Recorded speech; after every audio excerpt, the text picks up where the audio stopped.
Je pense que j'ai traité toutes les questions en Scilab et c'est vrai qu'en voyant les rapports de jury et les points que le Scilab peut rapporter, c'est des questions qu'il ne faut vraiment pas sauter et j'ai été content justement de pouvoir les faire. Et je pense que ça m'a apporté beaucoup de points et ça a contribué au fait que j'ai eu de très bonnes notes en maths. Moi, je partais vraiment de zéro, j'étais nul. Quand on était en DS, je voyais de l'informatique, je sautais. Quand j'avais des DM, je voyais de l'informatique, je sautais. Et j'ai vu justement les stages de Grégory en Scilab. Ce qui m'a aidé, c'est que ce soit en 3 parties. Pour quelqu'un comme moi qui partait de zéro, on a fait une première partie avec les commandes de base, etc. J'ai eu le temps de digérer cette partie, de me l'approprier avant d'attaquer le deuxième stage qui allait un peu plus loin et puis le troisième stage qui allait encore plus loin. Scilab à la base, j'avais pas spécialement envie de le travailler parce que c'était pas très drôle. Je pense que tout m'a été utile en fait parce que à la fin, quand j'avais fini le livret et qu'en plus je l'avais refait une deuxième fois pendant mes révisions, je maîtrisais vraiment Scilab, je maîtrisais le langage informatique, j'avais vraiment compris, assimilé toutes les méthodes et je suis arrivée du coup au concours très sereine. En quelque sorte, je savais que les questions Scilab, même s'il allait y en avoir qui allaient être plus compliquées, qui allaient demander un peu plus de réflexion, j'étais tout à fait capable de les réussir. Par exemple, pour la méthode de Monte-Carlo en fait, appliquée à une intégrale ou à une somme, moi dans mes cours à ma prépa, j'avais rien compris, c'était super compliqué. Et là, avec 2-3 exemples, c'est bon, c'était assimilé. Et si je voulais, il y en avait encore plus à faire éventuellement. Pour Scilab, je pense que c'était vraiment la manière la plus efficace et la plus rapide de travailler le programme et de vraiment l'assimiler. Donc c'était l'idéal en prépa, surtout en deuxième année quand on n'a pas beaucoup de temps. En fait, je maîtrisais tellement Scilab à la fin que, par exemple, pendant mes révisions, j'avais une copine qui n'avait pas beaucoup travaillé Scilab et qui avait toujours des questions. Et j'étais vraiment capable de l'expliquer à chaque fois. Et du coup, après, mon petit défi pendant toutes les épreuves, en fait, c'était de systématiquement ne jamais laisser une question Scilab de côté. Donc j'ai fait toutes les questions Scilab au concours. Par exemple, pour l'épreuve de maths 2 HEC qui compte en fait pour toutes les écoles, j'avais fait la toute dernière question du sujet dans la toute dernière partie super dure. Et en fait, du coup, j'avais fait la dernière question parce que c'était une question Scilab. Ce qui était assez drôle, c'est que ma seule mauvaise note en maths, c'était à l'ESSEC, là où il n'y avait pas de Scilab, j'ai eu 11. Sinon, à HEC, j'avais eu 15,7 et 16,2. Et à l'EM, j'avais eu 19,4 et à l'EDEC, 19,7. J'avais un peu laissé Scilab de côté, j'avais pas un très bon niveau. J'avais une compréhension rapide et globale des mécanismes de Scilab, mais pas une compréhension fine qui me permettait d'être en confiance pour traiter l'intégralité des questions. L'organisation du cours est ultra logique, on commence par les bases et on monte en puissance, assez rapidement. Je sentais que je prenais confiance assez rapidement du coup, et c'est ça qui est intéressant. En deuxième année, il y avait déjà cette confiance qui était née autour de Scilab et comment traiter les questions Scilab, etc. Du coup, j'osais plus rentrer dedans, j'osais plus essayer de comprendre les questions. Une fois qu'on a acquis les bases dans Scilab, monter, c'est pas forcément très compliqué. Quand je voyais du Scilab, j'étais content. J'ai traité toutes les questions de Scilab des concours. Je pense que c'est ce qui m'a permis d'avoir eu 20 dans plusieurs épreuves de maths. Les épreuves où j'ai eu 20, c'était maths 2, maths HEC et maths EDEC et Écrit-Com. C'est vrai que le Scilab permet peut-être de passer d'une bonne note à une très bonne note ou d'une très bonne note à une note excellente qui permet de gagner des places dans les classements. Il me semble avoir réussi pas mal de questions Scilab, même toutes, parce que justement, comme j'étais devenue très à l'aise en Scilab, je me disais que les questions Scilab allaient rapporter pas mal de points. Et en fait, vous savez, les dernières minutes où on grappille un petit peu des points, moi j'allais chercher les questions Scilab justement pour grappiller des points.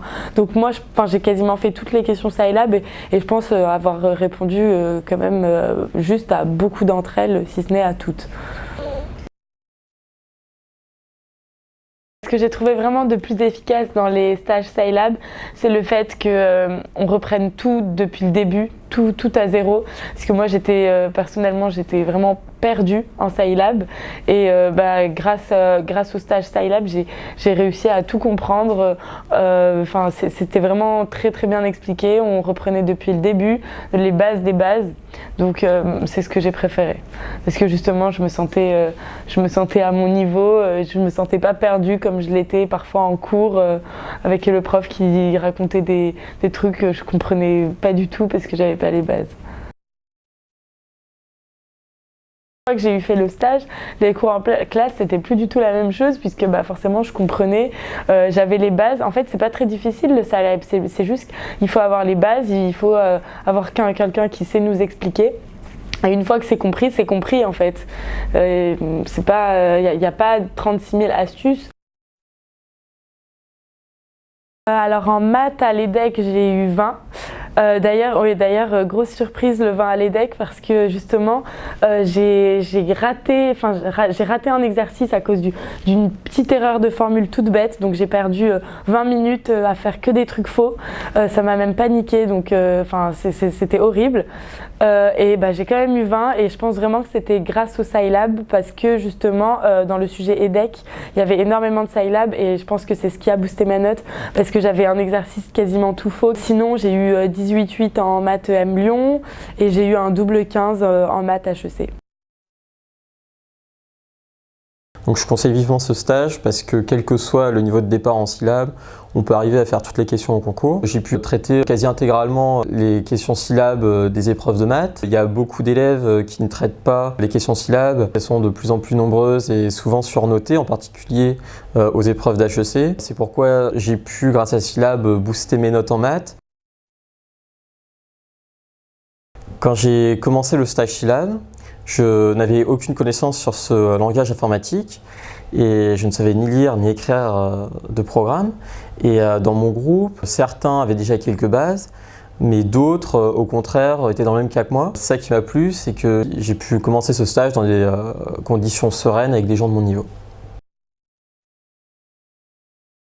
Grégory s'est très bien organisé un cours en groupe, de sorte que les élèves s'investissent pleinement dans les exercices.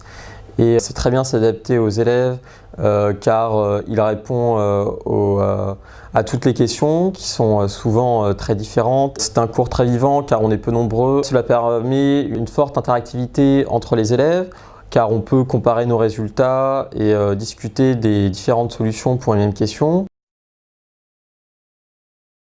C'est vraiment une alternance de cours et d'exercices, c'est-à-dire qu'avant chaque exercice, Grégory nous fait un rappel de cours, de sorte qu'on puisse passer beaucoup plus de temps sur les exercices. Cela se fait dans un cadre très convivial, car on s'investit très sérieusement dans les exercices, tout en étant dans une ambiance détendue.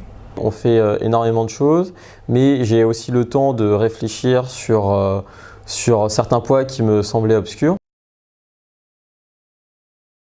Pour faire le bilan un peu du Scilab avec Grégory, les stages avec lui, les entraînements sur les annales, les livrets, ça m'a vraiment permis de dédiaboliser le Scilab.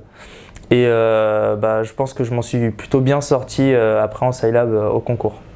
En première année, Scilab, on va dire que j'ai un peu abandonné. J'ai jamais fait une question de Scilab en DST, ou alors une ou deux, mais elles n'ont pas été très bien récompensées. Et du coup, en deuxième année, j'ai essayé de m'y mettre au Scilab, mais en prépa, j'arrivais pas à accrocher. On le faisait sur ordi. Et c'était pas assez terre à terre pour moi, c'est-à-dire que c'était pas comme si on travaillait sur une annale, alors que lorsque j'ai fait le stage Scilab avec Grégory, dans les livrets c'était des annales de concours et j'ai directement pu en fait appliquer ce qu'on avait fait sur le livret.